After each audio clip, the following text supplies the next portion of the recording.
que nos preocupa un montón y tiene que ver con que en los últimos 9 meses el aumento de los productos farmacéuticos de mayor demanda tuvo un aumento promedio del 59%. Realmente es una noticia muy poco feliz. Vamos con este informe y por supuesto después hablamos con los que saben.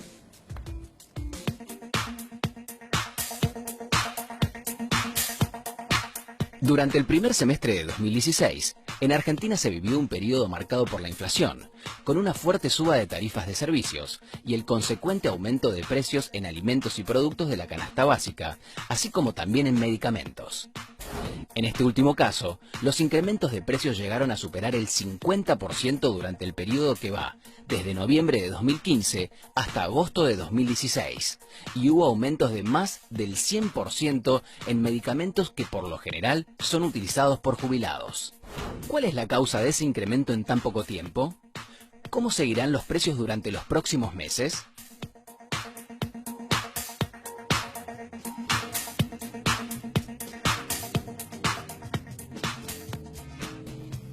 Y como ustedes saben, cada vez que proponemos un informe de estas características, estamos con gente que puede responder estas preguntas. Así que le damos la bienvenida a Susana Andrada, presidente del Centro de Educación al Consumidor. Bienvenida, Susana. Gracias, muchas gracias. Y Marcelo Pareta, que es el secretario general del Sindicato Argentino de Farmacéuticos y Bioquímicos. ¿Qué tal? Buen ¿Cómo día. estás? Bienvenido. ¿Cómo estás? Bien. Bueno, ¿por qué este aumento en tan poco tiempo y tan fuerte?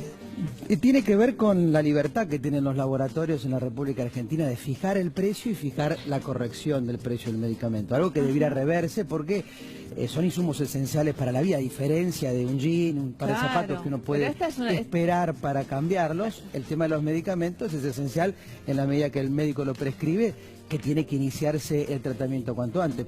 Por tanto, esto tiene que ver también con que en la última gestión del gobierno la Secretaría de Comercio le ponía ciertas restricciones, ¿no es cierto? Sí. Con lo cual los precios de los medicamentos, dicho por los laboratorios, estaban un poco atrasados. Pero ahora pasaron a adelantarse incluso a la inflación, que está medida o proyectada en un 40% para este año, y el informe bien decía casi el 60% del aumento de los medicamentos, ¿no? Claro, ahora esta libertad que tienen los laboratorios también representan un tema de vida o muerte para los consumidores, ¿no, Susana? Sí, exactamente. O sea, nosotros también nos preguntamos por qué aumentan tanto los medicamentos, principalmente desde lo que fue el mes de noviembre del año pasado a mayo, el aumento fue estrepitoso. Fue en algunos productos, como los de hipertensión y demás, aumentaron algo así por relevamientos que hicieron distintas asociaciones de consumidores, 120, 140%. Estamos hablando de un medicamento que una persona lo necesita permanentemente, y ni hablar de un jubilado que tiene un ingreso más que mínimo, ¿no? Susana, una pregunta, ¿no? O sea, estamos hablando de aumentos, o sea, como aumentan los autos, aumentan los productos en general, siempre hay algunas marcas que aumentan más que otras, ¿no? Esto estamos hablando de la base de genéricos también aumentaron, si hablamos de genéricos, ¿no? Por ejemplo, el Alapril, que es una medicación muy importante para la presión. ¿Genérico también se ve ese aumento o se ven distintas marcas que aumentan mucho de precio?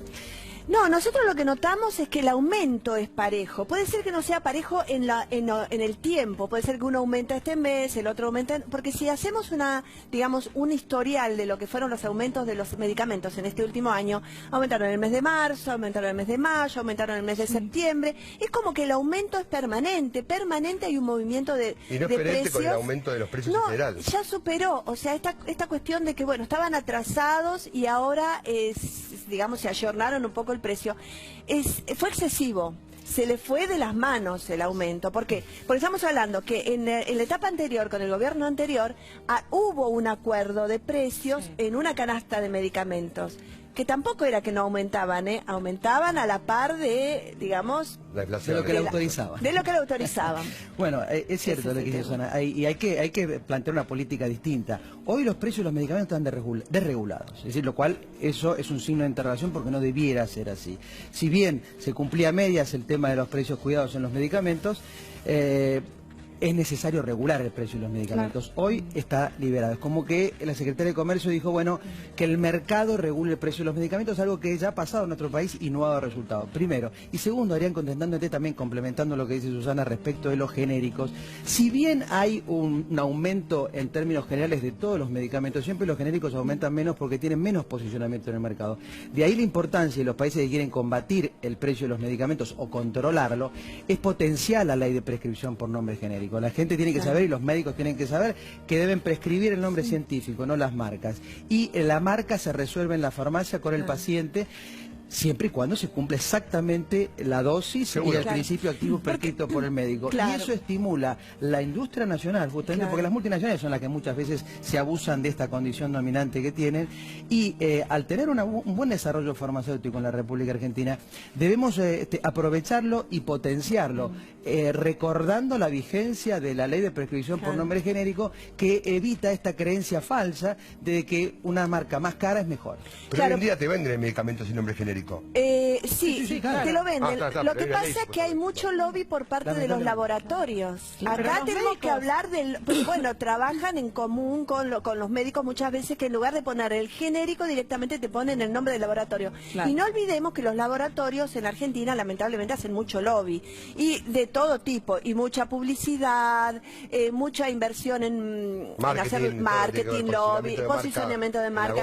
Exactamente, en todo. En la góndola, con los médicos, con los profesionales y demás, que lógicamente eso hace que el producto se instale en el mercado y una persona que conoce muy poco o que confía en su médico, porque acá también tenemos que hablar muchas veces de la ética profesional, ¿no? Que confía en su médico, va y le dice, bueno, quiero un medicamento tal, y le da el medicamento del laboratorio con el cual está trabajando. En la farmacia también pasa, muchas veces si vos vas con la receta del genérico, vos le preguntás al farmacéutico qué me recomienda.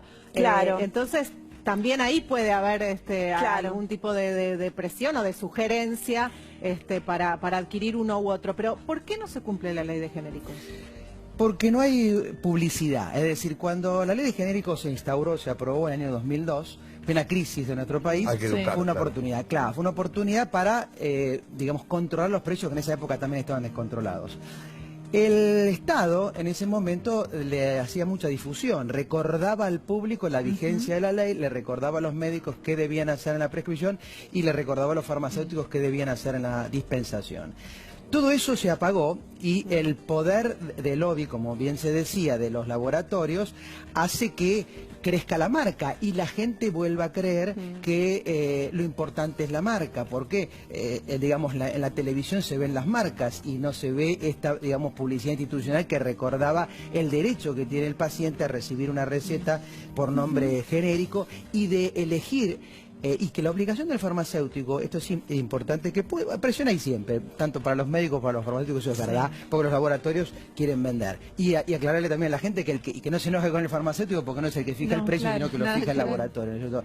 Pero la ley dice estrictamente que el farmacéutico está obligado a ofrecer las marcas más económicas que tiene, es decir, él tiene un techo respecto del precio que no está autorizado, digamos, a venderle la más cara, sino a ofrecerle las más económicas, insisto, que cumplan la receta del médico. Claro. Una cosa importante, Marcelo, o sea, acá estamos hablando del lobby de la industria farmacéutica y del farmacéutico, pero hay otros actores que influyen en el precio de los medicamentos, ¿no? O sea, hablamos de varios niveles, o sea, hay muchos actores y está bueno que, no sé, los repasemos. ¿Quiénes serían los que realmente se benefician o se ponen, o sea, o les va mal si el medicamento baja o sube?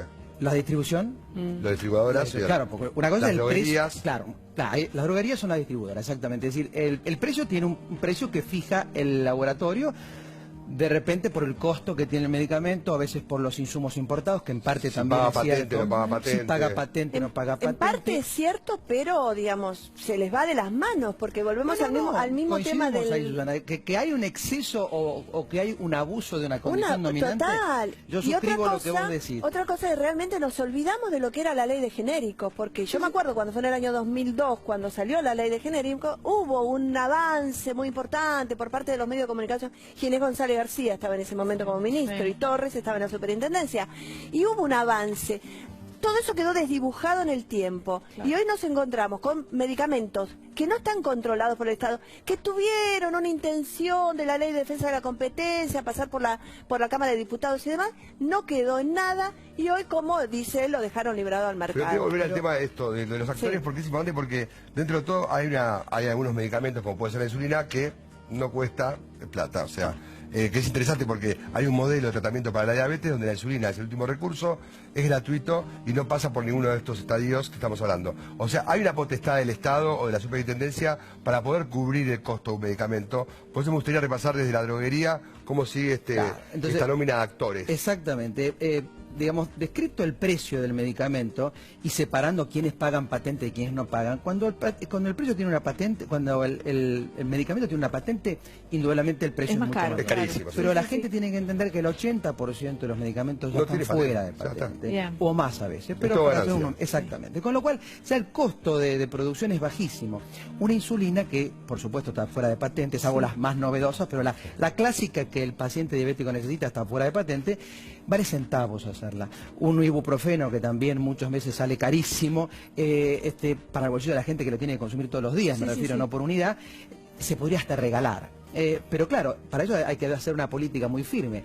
El Estado, como dice Adrián, en la superintendencia plantea qué medicamentos deben tener cobertura al 100%, qué medicamentos tienen que tener cobertura al 80% o al 60%, que son los porcentuales habituales de cobertura para todas las obras sociales. PAMI principalmente, que son los pacientes que más necesitan. Es la capital más alta, sí. Exactamente. Bueno, pero a partir de ahí hay que regular un precio de referencia y evitar, otra forma que tiene el Estado de regular, una la ley de genéricos, como dijimos recién, otra el precio de referencia. Es decir, yo sé que elaborar este medicamento sale 10, de ninguna manera voy a aceptar que alguien me lo venda 100. Claro, eventualmente fijo ese precio y pago 10 y estimulo que la gente pague 10. Claro. ¿Y cómo se logra eso? Digamos? ¿Cómo podemos nosotros enterarnos de cuál es el costo y cuánto es el margen de ganancia de un laboratorio? Bueno, eso es un trabajo que tiene que hacer el Estado. El Estado que en este caso está ausente, lamentablemente. Porque incluso yo ayer llamé por teléfono a la Dirección de Defensa del Consumidor para que me den información al respecto, no hubo una respuesta. Entonces ahí te das cuenta que no hay una voluntad política para tratar de regular medicamentos, que son elementales, básicos, 400, 500, 600 pesos. Ayer cuando me acerqué al farmacéutico de mi barrio, le vendí a una persona un medicamento que le salía 1.500 pesos. Yo decía, pero ¿de qué estamos hablando? O sea, nada más ni nada menos que 6.000, 8.000 pesos por ahí esta pobre mujer está ganando de jubilación. ¿Cómo hacen? ¿Y cómo hacen? Es la pregunta que hacemos, ¿no? ¿Qué medicamentos son los que tuvieron mayor incremento? Me dijiste recién los de la presión. Los de la presión fueron los que la mayoría de la gente. Sí. También todo lo que tiene que ver con medicamentos tipo analgésico, y eso nosotros habíamos notado un aumento, ahora no hemos hecho estos últimos meses, ¿no? Los oncológicos y los medicamentos que tienen, digamos, un tratamiento más prolongado fueron los que menos aumentaron, así me han dicho en el día de ayer, pero sí lo que nosotros notamos es, por ejemplo, los medicamentos para hipertensión que llegaron a aumentar un 140%. Los antibióticos también, los estacionales muchas veces aumentan mucho. Antialérgicos. Claro, y muchas veces, en la medida que haya menos competencia, es decir, que 1 o 2 laboratorios hagan ese tipo de medicamentos, es más probable que el medicamento esté más alto, el precio del medicamento. En cambio, cuando hay más laboratorios que lo producen, es más fácil obtener, digamos, más alternativas de precio y es importante ahí participar. El Estado tiene que participar, bien lo dice Susana. Ahora también la gente tiene que saber y los diputados tendrían que saber que esto se puede regular por ley. Vos podés fijar una fórmula que diga cuál es el costo del medicamento, cuál es el costo de la distribución, sumarle el componente extranjero del dólar, del euro, etcétera, y más la ganancia lógica que tiene que tener el laboratorio y tenés el precio. Bueno, la estructura de costos. Para eso es lo que yo preguntaba. Por un lado es estructura de costo y por otro lado aplicación de la Ley de Defensa de la Competencia. Las dos cosas. Ahora, en algún momento se había hablado de la posibilidad de una suerte de precios cuidados para medicamentos. Sí, eso ¿En qué quedó eso? Se suspendió por completo. Se habló en marzo de este año. Y se suspendió. Se reunieron con Brown, el secretario de Comercio, y... ¿Pero se puede reflotar? Se podría tranquilamente. La información que nos dan los laboratorios es que están técnicamente desregulados, que la propia Secretaría de Comercio dijo esto no lo vamos a hacer porque no va a resultar y no queremos generar falsas expectativas a la gente, lo cual es cierto, porque a veces la gente veía un precio determinado de su medicamento en el cartel, ¿no es cierto? Iba a su farmacia y el farmacéutico le tenía que decir, no, mire, no está dentro del... Fíjese que la computadora, que no la maneja el farmacéutico el precio del medicamento, sino que viene del laboratorio, no está incluido. Claro. Entonces, no resultó, pero, insisto, no se puede dejar esto librado al mercado, hay que potenciar la industria nacional y eso es lo que va a hacer que el precio del medicamento baje. Bien, más allá del bueno, ojalá se dé todo esto, pero ahora, hoy, la persona que está mirando en casa tiene que comprar su medicación, ¿no? El doctor le receta por marca o receta genérico. ¿Cómo puede hacer la persona que consume medicamentos para saber cuáles son los mejores precios o si hay farmacias que tienen mejor o tiene que consultar varias farmacias? ¿Cómo hace hoy una persona para consumir los medicamentos más baratos? La mejor forma es pedirle en la farmacia el manual farmacéutico o el Cairo, que son las revistas que están ahí. Las revistas que están todos los meses en los mostradores de las farmacias son las que tienen el precio. Ese es para el consumidor. Si bien llega a la farmacia... Alfabeta.org, por ejemplo, eso online es lo mismo exactamente. Sí. Lo que dice Adrián es tal cual. Uno puede averiguar el precio de su medicamento entrando a internet y poniendo el precio de su medicamento. Está actualizado, bastante actualizado. Sí, bueno, que de hecho alfabeta.org es el que después imprime las revistas. Así que de hecho es una forma de leer el texto en la farmacia o entrar online y averiguar qué precio para que no tenga dudas. Como Argentina, la alfabeta.org y ahí tienen todos los precios. los descuentos. Pero también puede pedir por el genérico. Y el genérico siempre se ahorra entre un 30 y un 40% más. O sea, esa es la mejor forma. Claro. Y aclarar que todos los medicamentos están aprobados por la ANMA, porque a veces tiene mala prensa el genérico decir, no, el genérico es un medicamento trucho que no tiene calidad. Falso, es un medicamento aprobado. La ANMA es una agencia que funciona y trabaja muy bien. Es una agencia que funciona y funciona muy bien, que garantiza la calidad, el estándar mínimo de los 350 laboratorios aprobados en la República Argentina. Marcelo Pareta, muchísimas gracias.